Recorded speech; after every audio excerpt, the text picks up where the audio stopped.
Такие вот мы сумбурные. Такие вот мы сумбурные. Неожиданные все. Да, я пытаюсь подобрать слова. Внезапные. Слова у меня закончились. Я не о грустном празднике даже сейчас, а о подведении итогов и какой-то каком-то переключении. Это даже больше, чем Новый год. Институт дружбы окончательно себя дискредитировал. И все те люди, которые когда-то называли себя друзьями... Люди готовы сожрать друг друга. Вот это вот разделение общества, оно прям вот кожей чувствуется и здесь. Ну что это вообще такое? Я публично заявляю. Ты видишь, что происходит, и думаешь, что-то с этим миром не так. Я хочу, чтобы она скорее закончилась. Загадываю желание нерожденное. Хочу... С 40 жизнь только начинается. Теперь-то я уж это точно знаю. Ну что, готовы? Готово. 3, 2, 1. Поехали? Поехали. Сейчас так здесь поправлю. Гриша нас покинул, да? Да, пошел тоже что-нибудь поправить. Ну, вначале мы были все вместе, вы видели.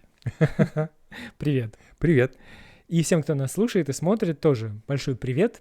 Начинаем очередной эпизод нашего подкаста, который называется «Открытые уши». Открытые суши. Открытые суши, да. Открытые души. Давненько мы здесь не собирались. Не брали в руки микрофон. Не брали в руки микрофоны, да. Но вот решили, что пришло время. Предыдущий сезон, назовем его так, подкаста завершился таким достаточно активной нашей работой. Было выпущено несколько эпизодов. Еженедельно они выходили практически там в течение, наверное, 3 или даже 4 месяцев мы выпускали еженедельные эпизоды. Какие мы плодотворные. Плодотворные, да. В какой-то момент что-то вот надломилось, и, наверное, это было связано с тем, что мы поняли, что все, что мы хотим сказать, не настолько интересно аудитории, нежели какие-то там личные драмы, какие-то личные истории, и немного как-то так подостыли на время, да?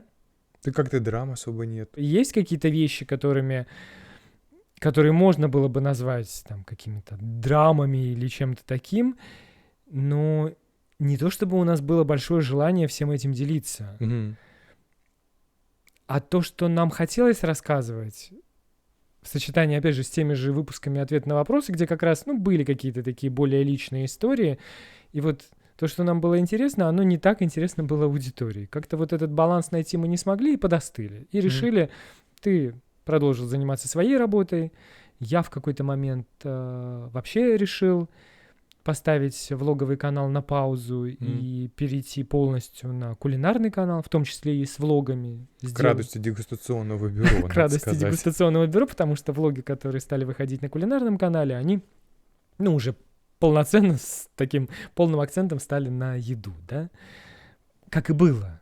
Потому что, например, когда большой выпуск по Португалии я собирал из нескольких влогов, там по большому счету вырезать было нечего, потому что все было про еду. Вот как раз нужно было сделать большой выпуск про еду, и вот оказалось, что все наши влоги на 80% из еды состоят. Слушай, мы с тобой всегда говорили о том, что путешествия, и в путешествиях кулинария и еда — это одна из больших составляющих, поэтому чего тут удивляться. Тем более, когда кулинарный блогер путешествует, надо думать, что вряд ли он будет только и делать, что лазить по горам. Конечно, он будет ходить и везде все пробовать, чтобы потом в том числе этим вдохновиться и поделиться. Вот я как раз хотел сказать, да, что путешествия являются для нас в том числе и вдохновением для будущей работы.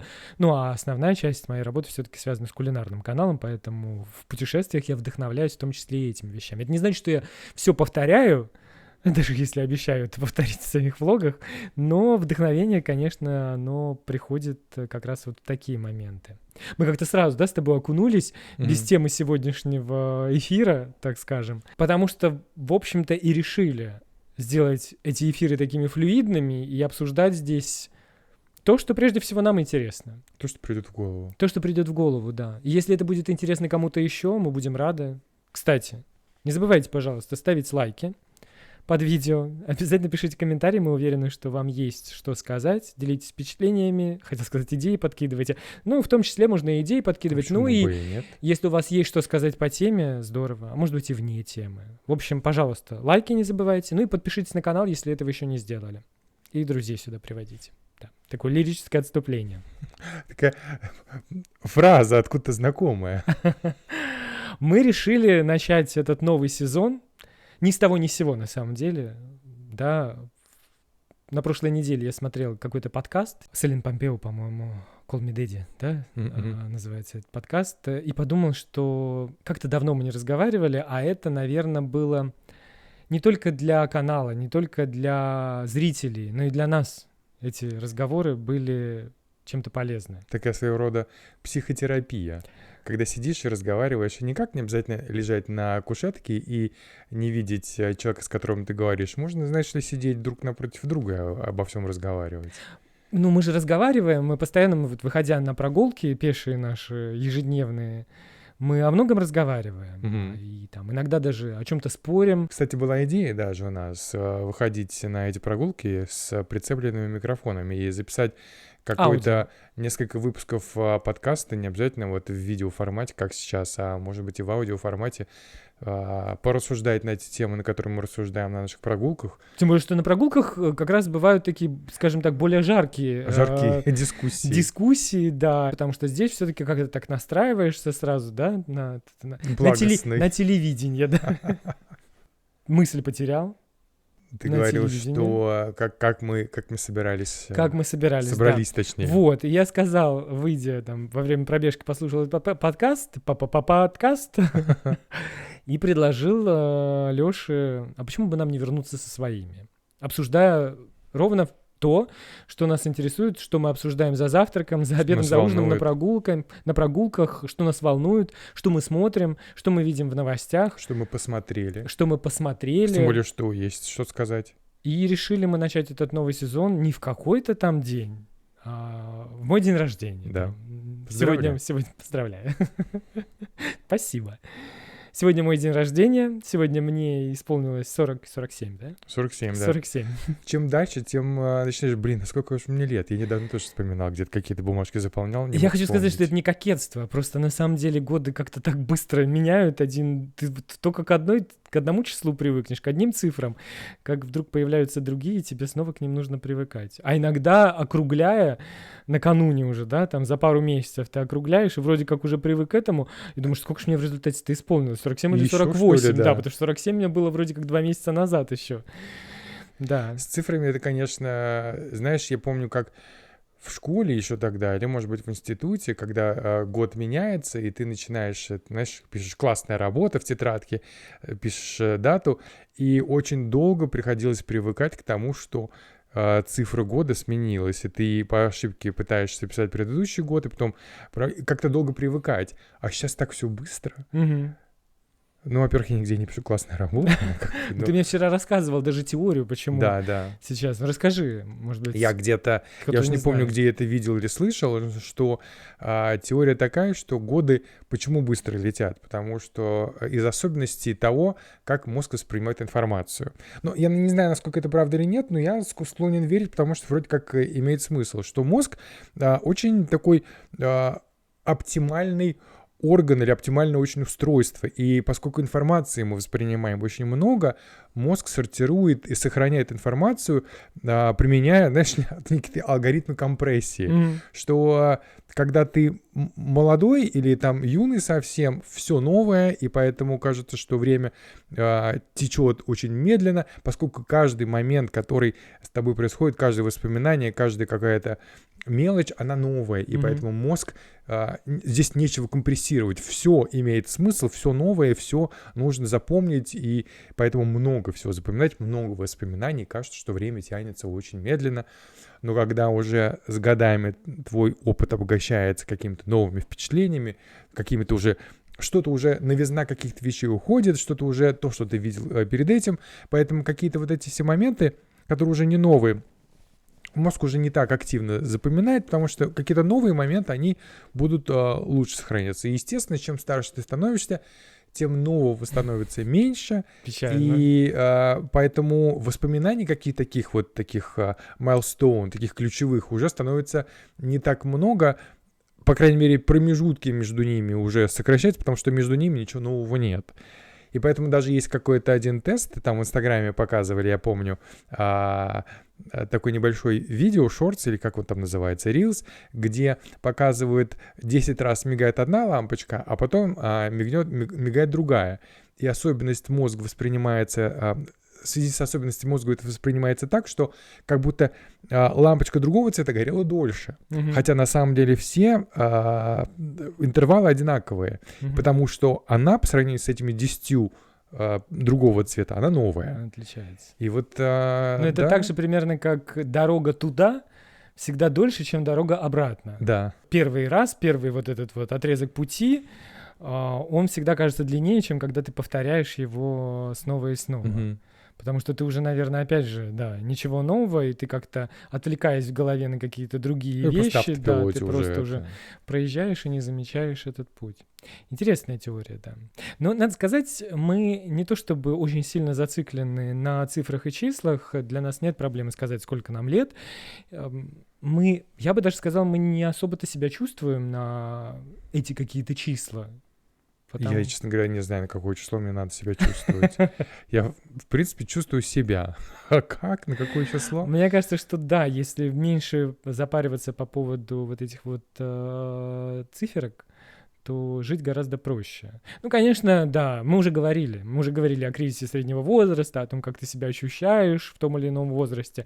Но, скажем, тем, кто боится переходить этот рубеж, жизнь после 40 и после 45 Существует. существует. И мы уверены, что даже, да, как это, теперь я это точно знаю.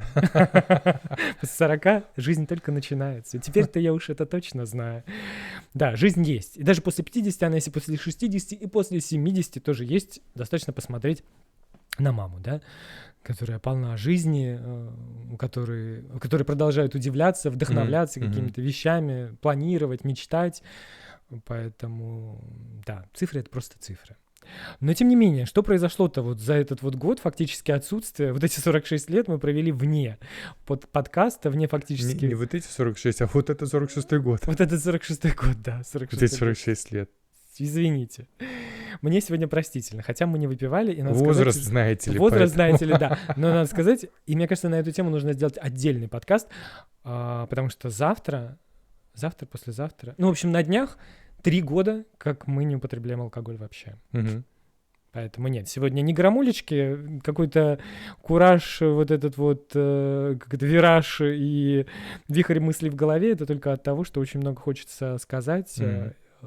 Да, не то чтобы времени мало, но Поскольку когда дорвались, батарейки, наконец, да. до микрофонов, да, и батарейки у камеры Батарейки не садятся, вечные, поэтому нужно так это. Но много всего произошло за этот год, в том числе, и мы не будем говорить, наверное, о событиях, которые произошли, потому что те, кто за нами следит, за мной следит в Инстаграме, в Телеграме, в Ютубе, знают, что, там, куда мы ездили в отпуск, что Мгм. приезжала мама, что ты триатлон успешно натриатлонил, да, сдал. Об этих событиях, наверное, многие наши зрители, подписчики знают. Наверное, то, чего немногие знают, это то, что происходило в голове и какие-то там переоценки ценностей, еще что-то. То есть то, что мы до конца как-то сформировали. Может быть, не до конца, но как-то уже четче в ощущении этого мира сформировали. И это, наверное, не самые позитивные это вещи. Но... Ну, знаешь, жизнь, к сожалению, или... Ну, это так и есть, не всегда состоит из только исключительно позитивных моментов. Ну, и надо сказать, что в последние годы мир колбасит так, наверное, начиная с ковида, а потом война, и не только в Украине происходят какие-то совершенно ужасные вещи, от которых волосы уже даже, ты знаешь, вот они даже уже дыбом не встают, потому что, к сожалению, как это ни печально звучит, мы стали привыкать к ужасному в жизни. Не то чтобы... И даже эмпатия, наверное, она стала, знаешь, как-то так... Мы стали ее экономить для тех людей, которым она нужна. Которым она, по нашему мнению, действительно нужна.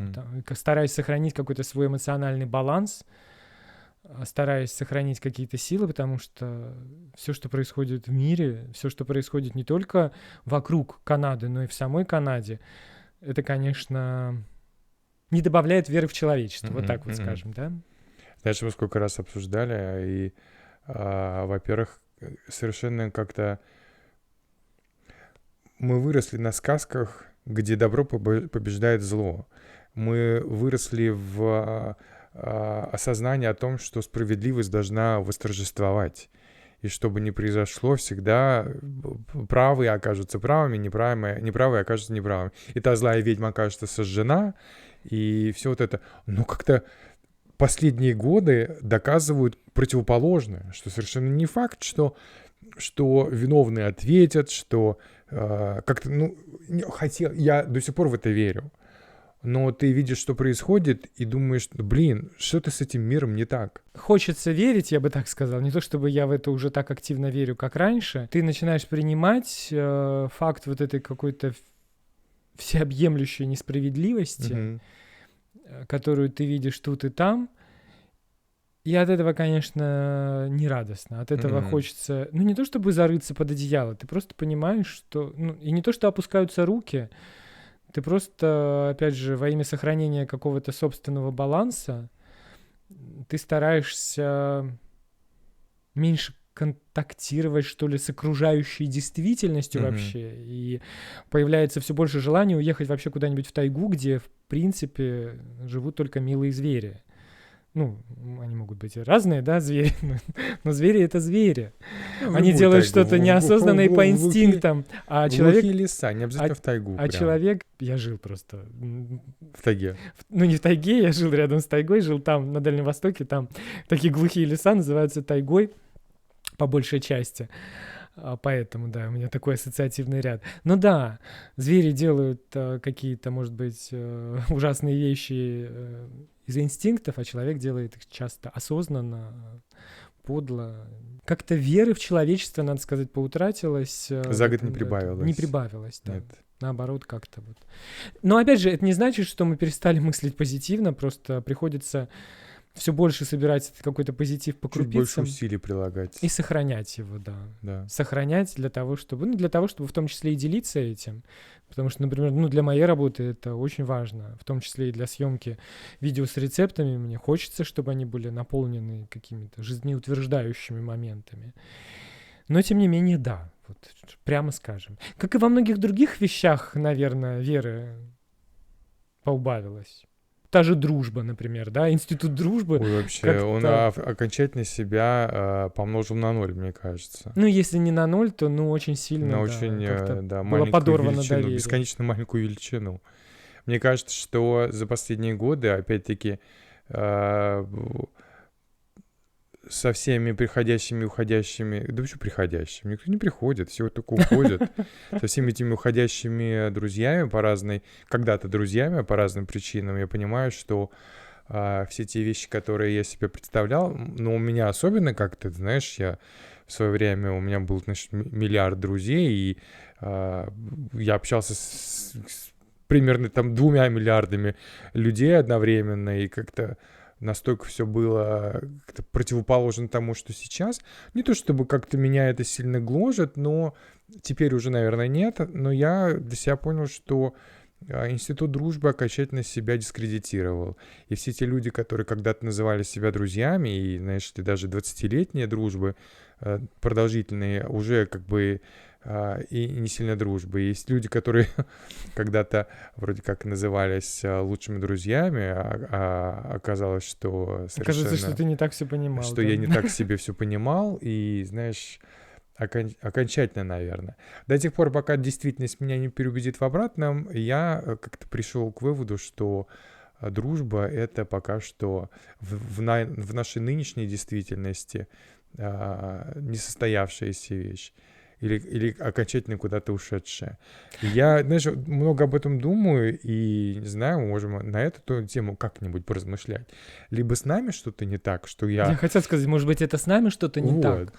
Да. Сейчас нам напишут, там целый список с вами. Знаешь, пусть напишите. Напишите, да. Если вы считаете, что с нами что-то не так, то, пожалуйста. У меня есть, я делился с тобой этими своими предположениями. Наверное, действительно можно сделать второй подкаст про дружбу.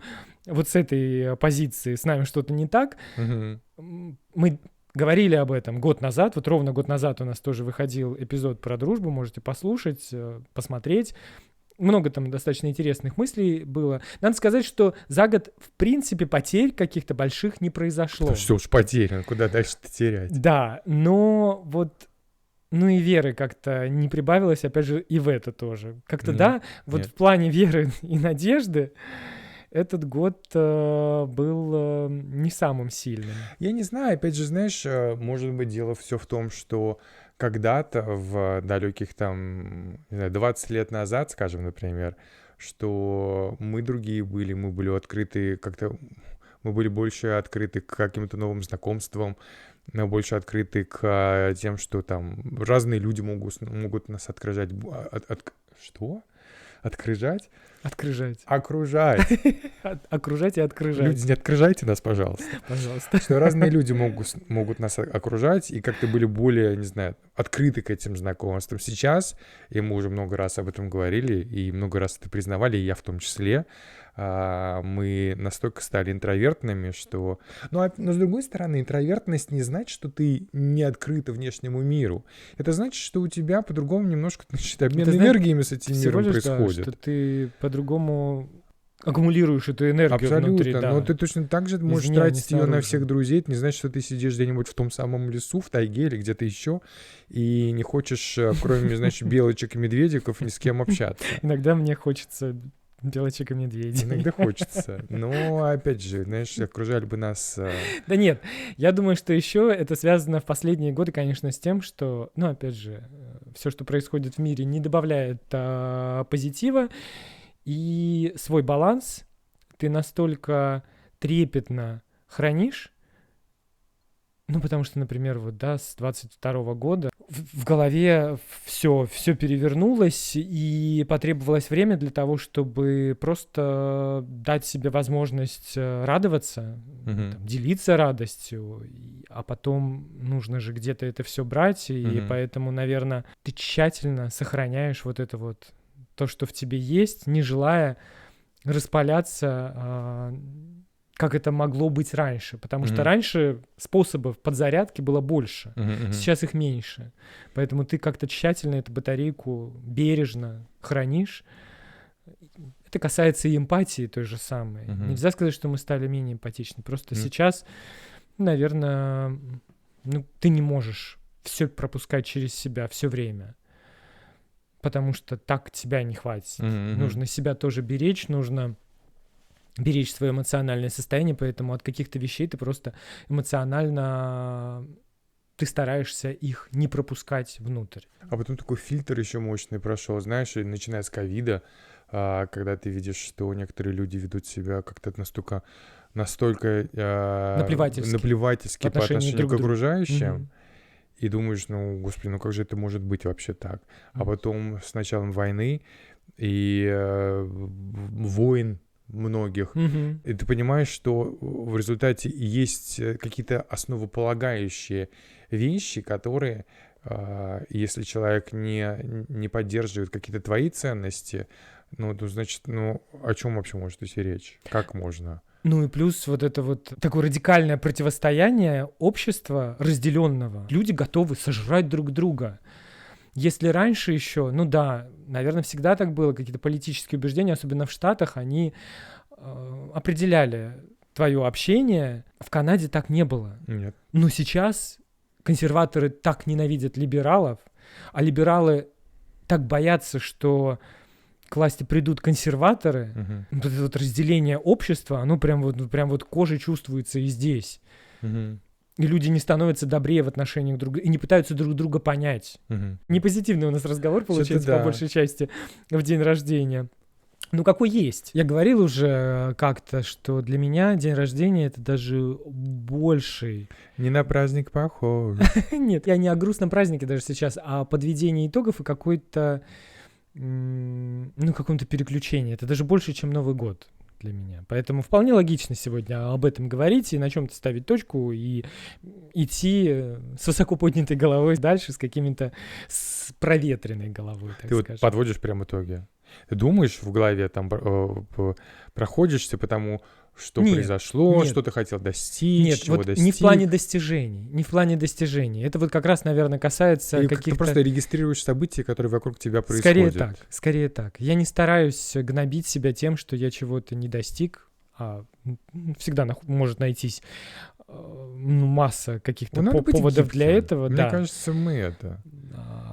цели могут меняться тоже Да. в процессе. Нет в этом ничего страшного. И если ты чего-то не достиг сейчас, это не значит, что ты это вообще не достигнешь. То есть как-то себя самобичеванием в этом плане я стараюсь не заниматься. Нет, это касается как раз, наверное, каких-то ценностей, что ли. Знаешь, Тебе как-то опять принес этот год, и как он тебя изменил. Вот, наверное, калибровать вот так. свой моральный компас. Ну, наверное, Не да. показывает ли он куда-то туда, куда ты не ожидал, что он будет показывать. Да. Но было много и позитивного, конечно. Мы пропутешествовали так, как не путешествовали Неожиданно. Мы очень причем давно. не собирались ехать туда, куда мы поехали. Еще как раз год назад этой идеи не было. Мы знали, что мы куда-то поедем, или мы уже думали, что это будет именно Нет, мы Канарские просто острова? старались выбрать... Мы так прикидывали какое-нибудь место, где будет тепло, чтобы был океан, чтобы были красивые какие-то локации. Мы о Канарах вообще не думали. Мы о них, мало того, мы ничего не знали. Мгм. И благодаря чату GPT, погрузившись в этот вот вопрос, где хорошо в ноябре, мы как-то открыли для себя Канарские острова. Сначала просто открыли, теоретически их. Потом уже, когда я стал планировать локации, где мы будем останавливаться, здесь так вот интересно, так интересно. И мы когда уже ехали туда, я уже ехал с ощущением, что нам может не хватить на все времени. И реально там оказалось так много всего крышесносного, потрясающего, невероятного. Слушай, даже тот момент, это такой, как всегда, все, кто знает Сашу, знает его достаточно давно, понимают, что Саша, у него есть такой момент, это как человек сомнения приходит. И что мы когда покупали билеты, обратный билет с Канарских островов обратно домой в Канаду, была опция больше дня провести на Канарах и уехать там на 2 дня позже, или на 2 дня раньше. Но даже на 2 дня раньше получался очень длинный отпуск. 3 недели фактически. А добавив еще 2 дня, будет он еще длиннее. И поэтому мы даже здесь вот выбирали раньше или позже. Решили раньше, потому что если вдруг уже, в принципе, 3 недели — это много, и эмоций будет очень много уже от отпуска, и даже чисто эмоционально может наступить такая перегрузка. И решили это. Но хотя, как считаешь, надо было на 2 дня больше? Да нет, не хватило времени? Нет, хватило, но на самом деле там другая еще была причина — день рождения нашей подруги, на который мы в результате так и не попали, потому что все равно свалились с акклиматизацией, с простудами, со всеми этими вещами после поездки. Но нет, все было ровно так, как должно было быть, ровно столько, сколько должно было быть, потому что мы уже и по котятинам очень сильно соскучились, но, надо сказать, это был один из самых отключающих от всего отпусков. Мне кажется, в каких-то моментах я до сих пор обратно не включился. Мы вообще Очень- думали, что это очень- подготовит нас к зиме, но, вернувшись, поняли, что к зиме мы абсолютно не готовы. Нет, еще хуже, чем... И я всегда сопротивлялся беговой дорожке дома, потому что говорил, что скучно, хочу Фу. бегать снаружи. В этом декабре я сказал: не, я не хочу больше бегать снаружи, давай беговую дорожку. И, к счастью, мы пока ей активно пользуемся, она не стала плечиками для одежды. Нет. Как шутка такая мне подруга рассказала, беговую дорожку нужно выбирать с хорошими ручками, чтобы на нее удобно было вешать одежду. Ну нет, пользуемся, я прям очень доволен. Это такой кайф, когда ты просто не выходишь в минус эти даже 10, Не надеваешь улицу. эту тонну одежды на себя. не пытаешься балансировать на льду, который там... Слушай, за- скользко прям. Мы даже Эта уходим на зима прогулки, какая-то скользко. совсем мне не нравится. Я хочу, чтобы она скорее закончилась. Загадываю желание нерожденное. Хочу ранней весны. Да. В целом, настроение-то у нас позитивное. Вот кто-то меня тоже сегодня спрашивал, как будете праздновать. У меня нет как-то такого праздничного настроения, но оно неплохое.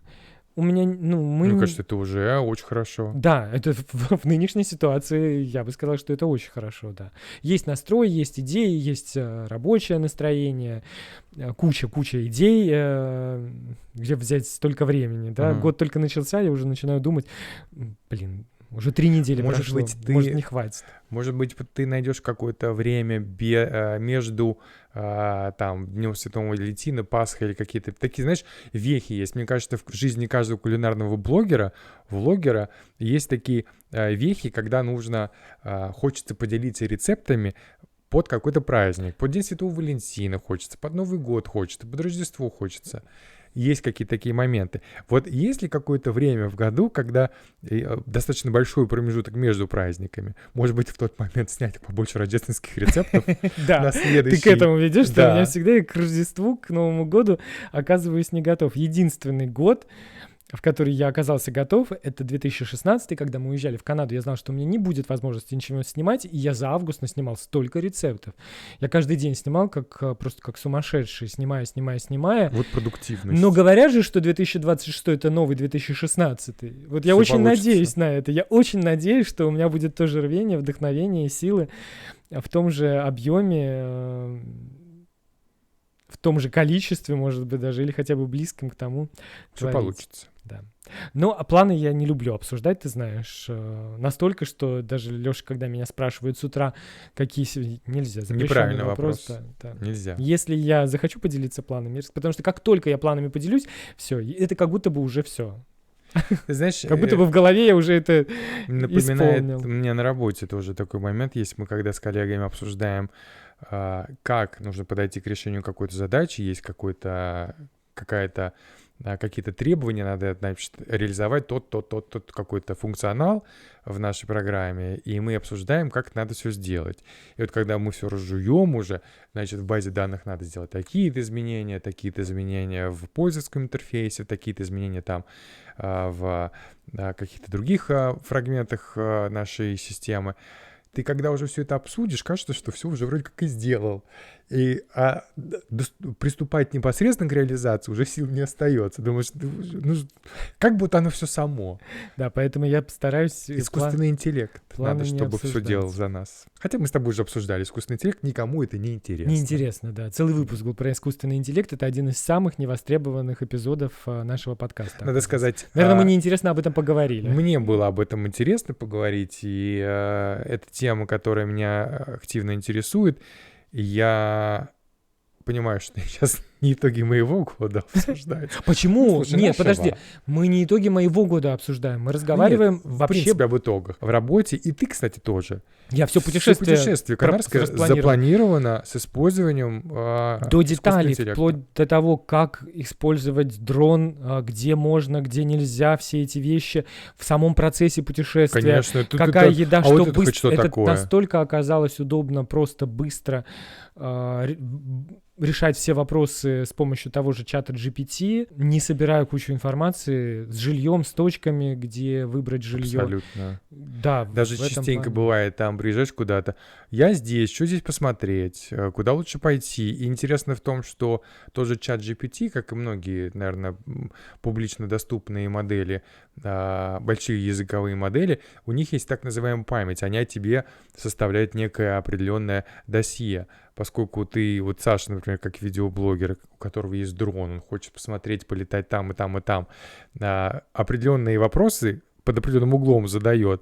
Чат GPT в данном случае все это запоминает, и когда ты в очередной раз что-то спрашиваешь, я приехал туда-то, что здесь делать, тут же тебе под тебя кастомизированный ответ дается. Кстати, с дрона можно полетать там-то, там-то, там-то, или там тут на эти вещи обратить внимание. Зная, что ты частенько спрашиваешь, где там рассвет и закаты посмотреть, тебе такие же сразу варианты дается. Поэтому вообще искусственный интеллект — очень великая вещь. Великая вещь, и, да, практически сценарии некоторых видео я в прошлом году писал с помощью чата GPT. Ну, а потом, да, в названии кликбейтных заголовках мне очень помогает. Кто-то сейчас скажет, кликбейтные заголовки, надо быть выше этого. Слушайте, оставьте это. В общем-то, моя задача — это продавать свои видео, первое, а не быть выше всего этого. Конечно. Поэтому я могу иронизировать по поводу кликбейтных заголовков, смеяться над ними, в том числе и делая их, да. В том числе и иронизируя. Самое главное — это то, что вы о себе думаете, а не то, что о вас думают другие. То, что о вас думают другие, пусть это с ними остается.